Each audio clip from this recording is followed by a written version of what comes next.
بسم اللہ الرحمن الرحیم۔ حدیث نبوی۔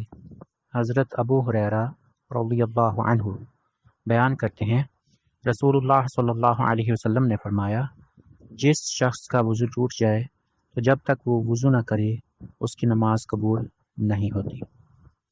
حدیث پاک کا ایک اور ترجمہ اس طرح سے بھی کیا جاتا ہے کہ جو شخص بے وضو ہو تو جب تک وہ وضو نہ کرے وہ نماز نہیں پڑھ سکتا، اس کی نماز قبول نہیں ہوتی۔